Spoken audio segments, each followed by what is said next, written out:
I've been doing this now for 4 years at this point. You think I'd have the right banner up at the right time. Like I know, like I'd almost act like I know what I'm doing at this stage. You said the banner. I'm like, oh, you don't want comic chicks? And he had to look. And you froze. I froze for a second because you're like, what? And I'm like, I'm almost expecting to say April Fool's at that point. Woman, shake my fist at you. All right. There's Peter, there's Vicky, there's Ashley. We're joining in. We have a couple more folks hanging around there. There's Melanie and Miss Elizabeth. Ladies and gentlemen, boys and girls, dudes and dudettes, and all points in between, guess what? It is Monday. It is 8 o'clock. And if it is Monday at 8 o'clock, then it is Mighty Monkeys Nerd World News. And I'm your host, the guy stuck next to Tanya while she plays on the phone. I can see you on the screen. I'm looking here. What are you doing? What do I need to know about that right now? I'm just that's killing time. Yeah, killing time and driving my insanity into new and interesting levels. Marcy Robinson's on board, and there is the D. Everybody say happy birthday, Deanna. Happy birthday, Deanna. Her birthday was yesterday. Deanna, you have to tell us, how does it feel to finally be 21? I need to know. It's a thing. Plus shipping and handling? Plus shipping and handling. Yes. Yes. And tax. Because it's a thing. Yeah. So we don't have a lot planned for today because we have a special guest who's going to be coming in after we chat with Miss Tanya about comics coming up. But first things first, because that's a phrase and we like sticking with it. You're busy on your phone, so you're not going to be noticing that. Boom, look at that. Boom, look at that. Oh, they de-aged him. What a week it has been for upcoming franchise productions this past week.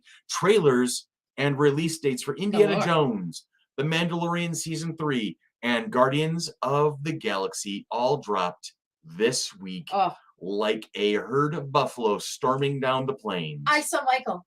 You saw Michael? I saw Michael. I was in the Guardians trailer one, and I watched it with Tyler, and I'm like, that's Michael. And when he posted the picture, I'm like, I knew it. I love how finding our friend Michael Koski has become a Where's Waldo of Marvel. It is. I still have to go back and watch Guardians of the Galaxy Holiday Special to go back and try to find him. Yeah, because we watched it and we're like looking for we did see him a couple of times, and then he put up the pictures on his Facebook, and we're like, okay, we can now play match game.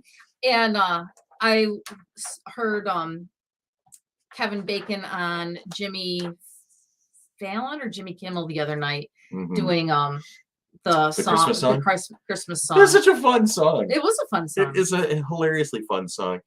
All right, so Indiana Jones and the Dial of Destiny, only you can figure out what that means, will open on June 30th of 2023. Here's Indy's latest outing is set in the 1960s during the space race between the US and Soviet Russia. The trailer opens on some classic death-defying Indy antics as he jumps between speeding tuk-tuk cars. There are also shots of him running along a moving train and riding a motorcycle in the rain after an airplane. But, quote-unquote, those days have come and gone, Ford says, as a retired Indy who has stuck to teaching. I don't believe in magic, but a few times in my life I've seen things I can't explain. Indy narrates over the first looks at villains played by Mads Mikkelsen and Antonio Banderas, plus Indy's goddaughter played by Phoebe Waller-Bridge. John Rhys Davies reprises his role as Sala, who was last seen in 1989's Indiana Jones and the Last Crusade. Unlike previous films, neither George Lucas or Steven Spielberg were the lead writer or director. Both of those roles were filled by James Mangold, who is known for films like Logan, Ford vs. Ferrari, 3:10 to Yuma. And Spielberg is still attached as an executive producer, and Lucas, the original creator of the film franchise, is credited with some involvement in the writer's room. Although you can tell by the improvement of dialogue. Carrie Fisher came back from the grave. Came back from the grave to help out with that. Now, in terms of everybody having... It's not a Star Wars movie. In terms of everybody getting their Baby Yoda fix, The Mandalorian's Season 3 release date will be March 1st of 2023. The announcement tweet also featured a new image of the titular Mandalorian and his ward Grogu, a.k.a. Baby Yoda, at the Brazil Comic-Con last week. A new trailer, which hasn't been made public yet, also dropped showing Baby Yoda using his force powers to push someone out of a cave.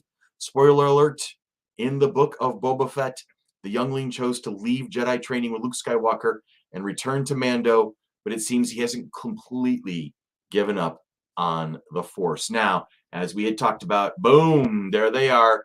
your favorite miscreants. Guardians of the Galaxy 3 is officially on the way. 6 years after the second installment, the last go-round for the GOTG crew will land in theaters May 5th of 2023. It's also James Gunn's final Marvel work for the foreseeable future now that he is in charge of DC Studio. Gunn directed and wrote the script for the Guardians of the Galaxy crew. So we will figure out what's going on with that.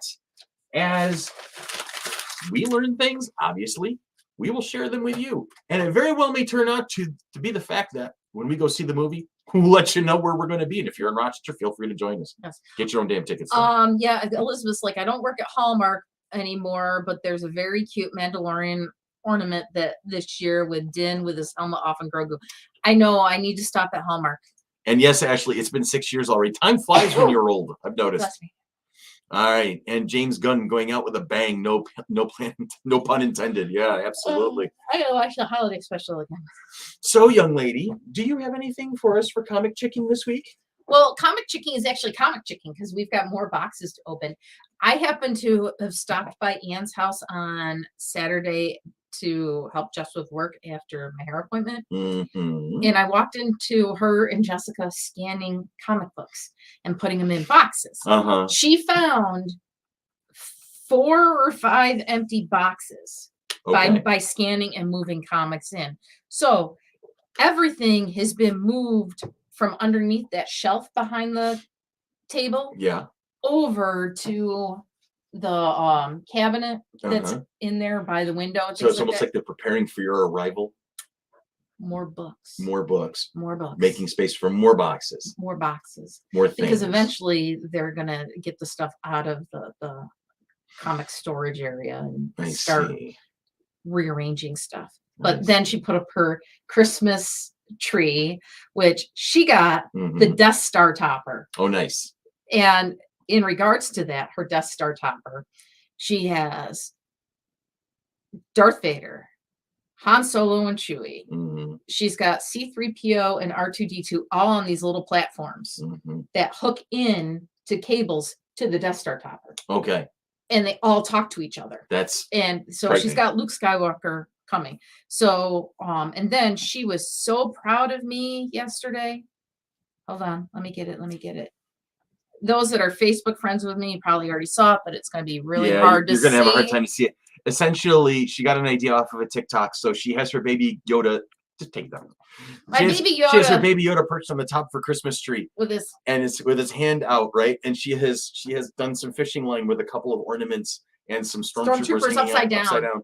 So yeah, that's a thing. I'm still thinking you need a packet of cookies hanging there as well. So he's just like, just forcing the whole thing. I do have the cookie, and I do have a frog. Josh Lopez said a frog has to be in his mouth, but yeah, I don't know how I'd get the cookie to stay up there. Well, you just get the pack of cookies, right? You get a little pack of macaroons or something like that, and then you just tape them up instead. Yeah, it's on my Facebook page, so I might link it to the FC3 page because I did. Because you like that. Yeah, but I need a silver ball in the middle instead of that blue one. So let's see. Today is the 5th of December. And I waited until the 4th of December to put my tree up. Congratulations. I hauled it up last week. I am actually going to go tree hunting on Wednesday, the 7th. A day that will live in infamy. Yes. So it will. So yes, there will be a Christmas tree even at my house this year. I didn't put one up really. I didn't put a big one because I had 2 cats in the house. Now I don't have 2 cats in the house anymore. Although I'm worried that Juno might look at it and go, "Ooh, indoor plumbing." No, I don't know. So that might be. We have a real tree at work. Yeah. And it's a little prickly. We have it's a baby blue spruce. So. I'm probably I'm gonna see if I can go back to the same place that I got the first one when I first moved into this house, and I'll see if I can get another Fraser fir because that was really good. I'll get Fraser second to his name, Tree of the Mighty. Anyway, yeah, kittens are crazy around trees, so I definitely was kind of hesitant to put one up, but here we are. So, hey, Melanie, if you have extra Grogu things, I love how I'm usually about to say things and then you just jump right on in. It said Grogu. Oh, wait, it's your show. You go right ahead.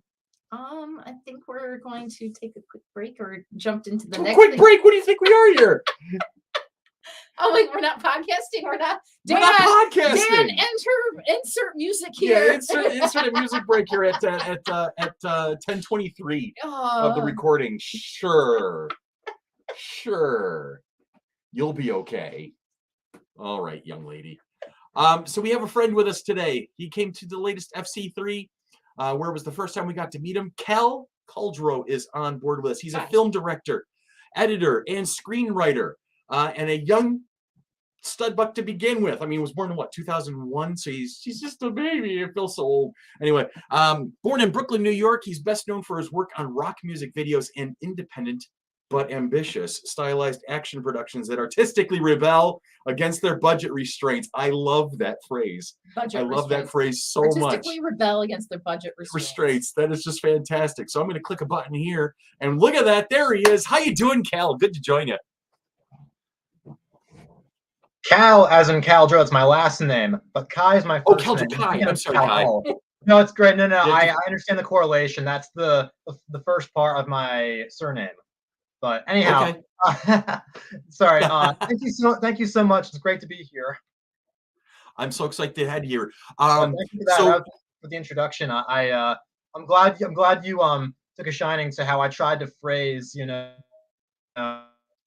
being action film budget, Yeah, I can imagine you because probably that's a hard thing to sell, You don't typically work with $1 million budgets, I'm assuming. Not yet. Working on it. There must be like a little bit of a delay. There is a little bit, because where are you? Are you in Brooklyn right now? I am. Okay. So he's not too far away. We're still in Eastern Standard Time together. Right. It is, but I think there's. I love the fact that his IMDb biography picture is from FC3. Yeah, we appreciate that. We're very honored to have that particular picture being on your IMDb page. Yeah, we got a satellite delay working here. Well, no, I'm honored to have been been a guest there, and to have had that nice, illustrious guest badge with the FC3 caped monkey on it and everything. No, that of all the kind of like because I feel like I've been to a few red carpet things before. That was the first one where where I remember like the photographer Dan in this case really worked with me, and it was he was patient despite like the line and everything, and that meant a lot. Thank you guys. You're very welcome. Now, have you done Comic-Cons before, or was FC3 the first one you've been to? That was the first Comic-Con that I've been to. Very cool. That even just in any capacity. I don't think I've ever been to a Comic-Con even in just a guest capacity before. Because the year that I moved back to New York was when COVID happened. And with the reopening of everything, that's when suddenly I heard from you guys, and then I was planning to try to attend at least a Comic-Con someplace as a guest, as a rite of passage, this last year, and then you guys reached out to me, and then everything sort of fell into place, beyond how I could have possibly imagined, and it was a lot of fun. Well, I'm excited for that. That's cool. I'm glad you enjoyed yourself. Now, so tell us a little bit about what you're working on. You've got some. Are you working on a movie at the moment? I know we talked a little bit about it when we were at FC3 together. Yeah. That's Sinner's Lullaby, which is the film, my directorial debut. Sorry, not directorial, because I've directed a few things. My feature-length debut, which I'm writing, directing, and editing. Act accordingly. And that is Sinner's Lullaby, which is the film that the animated teaser, which was like kind of a video of sorts. That was what we screened at FC3 back in September 2024. And that's what I'm in development on right now. And because it's not a huge studio picture, obviously, the trajectory of everything has been very interesting, and how it's been coming together. For a while, I wasn't having a lot of luck. I just kind of had a screenplay and some concept art for you know, very like, you know, kind of modest promotion and for, you know, creating a website, the IMDb. And then this last year, my now good friends Kim and Catherine Kluge, who were the composers for the second to last Martin Scorsese film, which was Silence, with Liam Neeson and Andrew Garfield and Adam Driver. They reached out to me, and they somehow they, I guess, are really great with the Rolodex, you know, because they found Sinner's Lullaby, I think either the website or the IMDb, and they reached out to me, and they were really curious and really interested about it, and they were asking me if I had found a composer for it yet, and I was so reached out to me. Meanwhile, I'm ruefully, I have to say, like, well, you know, we're not really anywhere near getting the film made. It's just me right now. I'm a one-person army. Mhm. There's no funding or anything yet. There's no cast. And they were like, all right, let's have a meeting and talk about it anyway. And which I, you know, is really meant a lot to me. And so we met, and we talked about it, and the more we talked and kind of got to know each other, and filled each other in about sort of our artistic and our music. We really hit it. You know, we kind of signed the papers right then and there, and we continued in the months that followed to really form a strong rapport.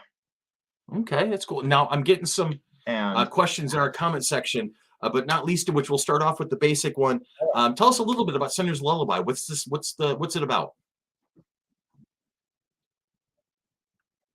oh, Freeze. I'll go on. So I'm going. Sinner's Lullaby is it is a gothic neo noir that I would describe as being like film noir meets Headbangers Ball. Imagine The Crow, starring the late but great Brandon Lee. The Crow meets Alfred Hitchcock's work. So Okay, very cool. and Okay, it's a very action packed gothic. Yeah, again, because you know it's, you know, modest budget, but that makes the action all the more you know, creatively rebellious and ambitious. So the gist is that on Devil's Night, which is the night before Halloween, a rock star, the frontwoman of the eponymously named rock band Sinner's Lullaby, Mhm. she and her girlfriend, who is the exact opposite, she's a lounge singer who I think hangs her pillbox hat someplace between Grace Kelly and Luna Lovegood from Harry Potter. They have to band together both in combat and on stage musically when the criminal empire plaguing their city is going to overthrow Greater, who is like the ultimate fatale. Okay. And I think the crux behind the dichotomy of the two leads is that, you know, I think my favorite films, no matter their genre, whether they're like, you know, The Matrix, big huge sci-fi action movie, or, you know, speaking Hitchcock, like say Rear Window, I always loved the idea that a dyad of, you know, two heroes who are come from opposite worlds, but they have to band together to, you know, fight the evil, you know, powers that be, or to solve or fight crime. That I think is the ultimate couple bonding experience. You know, That's cool. it's so romantic. That's cool. Our buddy Peter would like to know, do you have a director or directors that you look up to, somebody who inspires you and got you into creating the way you do? Yes, the, the yeah, to narrow down a few. A huge one from, I think, is Sam Raimi, director of, you know, the Evil Dead films, and then, you know, he he went on from there to direct the first few Spider-Man movies, and then most recently Doctor Strange, the Yeah, Multiverse of multiverse. Madness. Yeah. He was a big one for me because I think he was the first one I got into, the first director I really got into, because uh you know, because you know, early on, of course, you know, and because I was that age when when his Spider-Man first ones with Tobey Maguire coming. I love Spider-Man, but for me, like I was just the cinematic DNA of those movies. You know, whether it be Danny Elfman's music or Sam Raimi's very I think like unapologetically dramatic and theatrical flair that, his direction, I became entranced with that, and that was kind of like the cinema, like that was at a very early age, what I realized, okay, it's not superheroes and the action figure, the popcorn kind of elements of it. Like there really is an artistry behind it that really entranced me. And then from there, I went and I kind of retroactively went back and I consumed a lot of his other films, like the Evil Dead trilogy. The Quick and the Dead with Sharon Stone is a huge one for me. Okay. I love that movie. That had, That's Leonardo DiCaprio in it, too. he did Darkman. One I always really endeared me to Sam Raimi's work is the idea that because you can, no matter if it's like a lower budget horror picture he makes, or if it's a big huge Marvel comic book movie, I feel like there's a certain personality and a certain verisimilitude that he has. Part of it is just he has this kind of a small family of people like Bruce Campbell, or even his own family members, his brother Ted Raimi, who cameos in a lot of his movies. And I think a few of his kids cameo his movies as well. I always liked family business. I thought that that had a certain verisimilitude, and it just really, I don't know, just I love Sam Raimi. He was a big one for me. Another huge one, and the kind of the interesting thing here is the we're going from Sam Raimi, influence of man, cinematic, and it's funny because I'm not really a huge horror movie guy per se, but with Sam Raimi and Rob Zombie, again, they have a certain personality, and they have a certain, really like theatrical kind of flair that appeals to me. And I think, I don't know. I mean, I want to try to articulate something beyond just, oh, they have a style, because anyone has a style. Right. I think, I don't know, just it's, I like, how do I put it? Again, I think with Rob Zombie, again, I think it's because he, him and his wife Sherry, and they make all his those movies together, and he has kind of a close knit group of cast members. I always like that whole kind of family business kind of element, and all of his films as well. I don't know. I something really attracts me to making films that are perhaps completely over the top, violent, insane movies that at the same time, it doesn't really offend you, because you can see like the passion and kind of like that, I don't know, the endearing quality that the people behind the camera have, and what they're kind of and I like I don't know, to take something so I guess threatening and translate it into something that has a I don't know, it's just good cinema, like certain things, I think to take something that you would be completely abhorred by in reality, and it is entertaining. That's a very complicated process, and I think that's something that a lot of writers, all kinds of artists, they struggle to really. That's a big ambition for many artists, and I think to achieve that is an accomplishment, and that's something that I hope to achieve as well in my in the future with my I especially think back to that old edge of light in the dark, how without a what's that old phrase, I think it's like the devil needs the church or the church needs the devil to stay in business, and vice versa. I like that coexistence. They bounce off each other. Lullaby, I and duality, light and the dark. That's a huge, kind of mantra for me as well. So two big ones: Sam Raimi and Rob Zombie, and of course I mentioned Alfred Hitchcock earlier as well. He's classic. Absolutely, absolutely.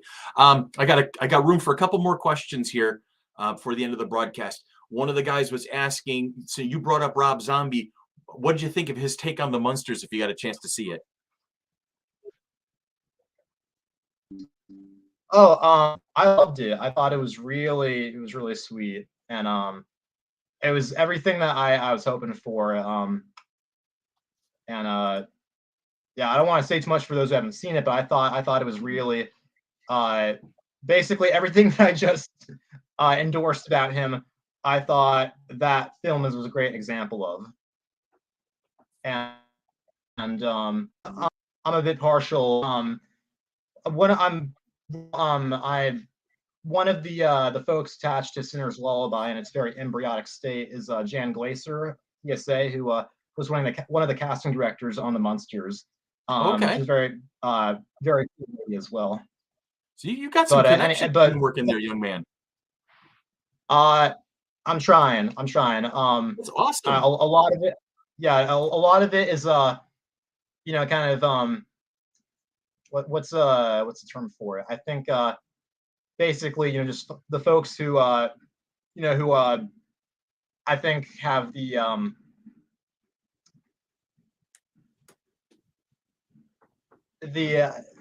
because a lot in the business kind of the timing is everything. Time is an even more valuable, invaluable, asset than capital.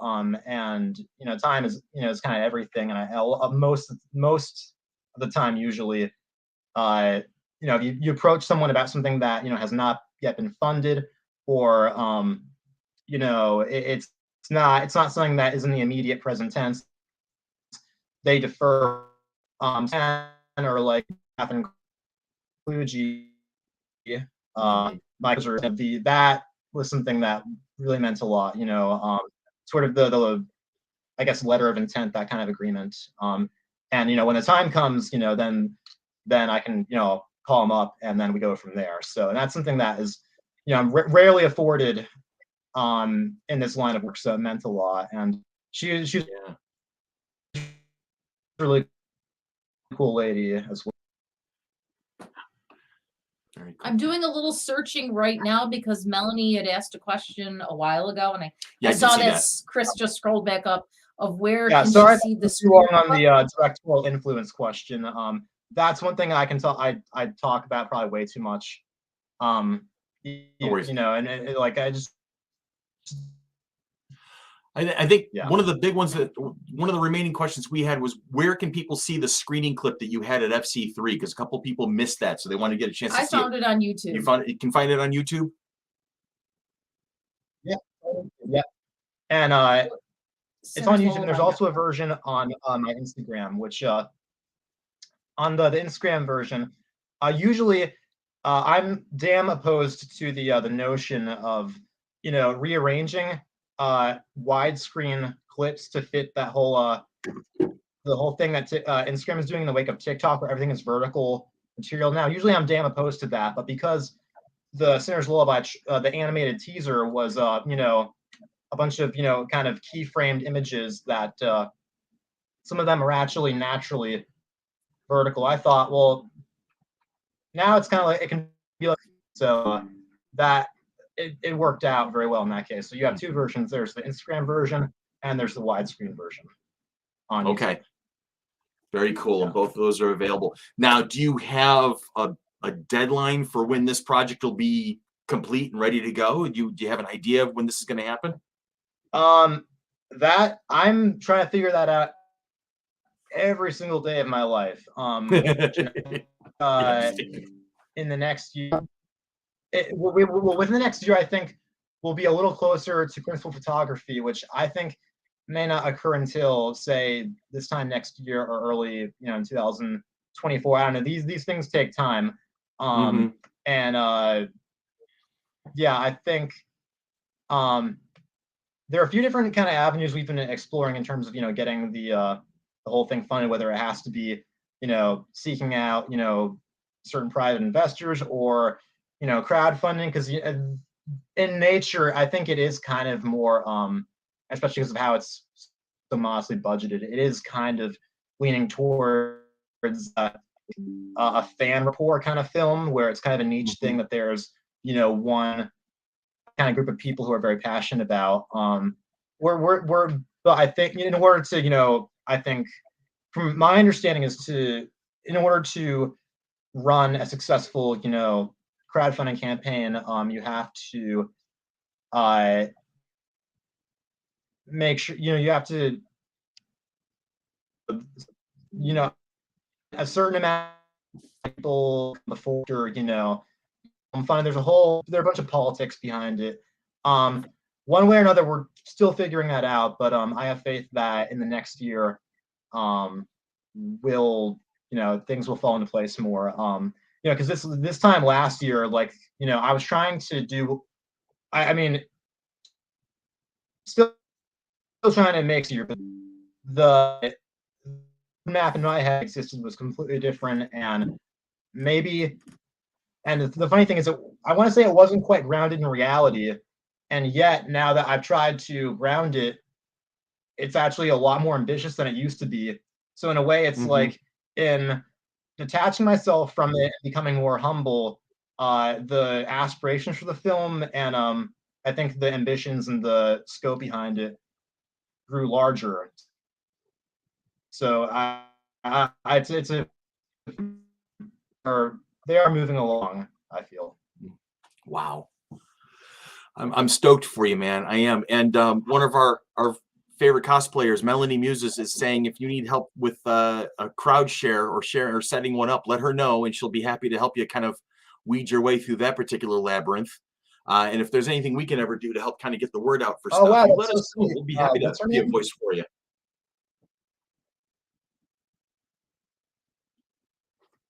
We lose him? There he is. Got a weird connection. Yeah, it is strange. Sorry, what was the cosplayer's name? What's that? Sorry, what was the cosplayer's name? Melanie Muses. Melanie. She was the one who was down the way from you towards the corner. Was she the one who was dressed up as Belle from Beauty and the Beast? Or was that someone else? She was the one that she had wings on. Yeah. She was all dressed in black. We'll get you guys in touch on social media. Gotcha. Awesome. Well, that huge shout out to Matt. Very, very sweet. Appreciate it. Thank you, Melanie. Absolutely. We do nothing that we try to basically connect people. We connect people. We're networkers at heart. I want to thank you for your time, young man. I am excited to see how this adventure of yours comes together. Thank you. No, it was an honor being here. I appreciate it. I appreciate your time. Thank you for having me. I love the trains going. Yeah, watching the subway go. The trains going behind you. It's a very New York thing. I am very so New York desensitized to this. Yeah, I'm so desensitized to this, and yet, yeah, it's one of those things like then it was going this way, then it was going this way, and it was going this way. Yeah. It's complete. It's the mise en scène. The compartmentalized wide shot with me in the foreground, and then the windows with things going on at the trains. Kind of like we're saying, Rear Window, the Hitchcock movie earlier. that's what I was looking for with this. I found it. Of course, in every New York movie ever, you watch growing up, the main character wakes up, train is rumbling over their head, and it seems like, I think to the average person, it might be kind of annoying and a deterrent, but for me, it just seemed like, ambience, status quo, the rite of passage. Well, I appreciate your time, brother. Thank you very much. Once again, you have a great Christmas, have a great New Year, and we will check in with you again to see how things are coming along on your project. Thank you so much, Tanya. I appreciate it. His name is Kai Kaldro. You can find him on social media, and his project is Sinner's Lullaby, and it's coming to you hopefully soon. All right. Thank you so much. Thanks again, Kai. That was cool. It was cool. He had a tough connection there, so it was yeah. hard to, but he had so much. There's a lot of information and This kid he's the genuine article. You can tell. You can tell how he's into it. There's some guys out there who there's just a passion there. yeah. And he was saying that he was taking a genre that he didn't like and actually making something with it. And I think that's fantastic. I think that's absolutely fantastic. So gang of my heart, that's all we got for tonight. I do want to leave you with something. This news is just breaking now. It's unfortunate news. Christy Alley has passed away. Complications of cancer. It looks like she was 71. As we get more information on that, we will post it to the FC3 Facebook. But Christy Alley, of all people, we've been just getting trounced at the end of 2022 with some of our favorite celebrities. And Melanie's right. We can say we knew him when he was at FC3. Yes, we can. We knew him when, that young man. All right. So, friends and family, we will catch up with you again throughout the course of the week on social media, as we always do. We will be back again one week from today. So, you guys have a great week. Have a safe week. Have a safe week, and we will talk to you again next week.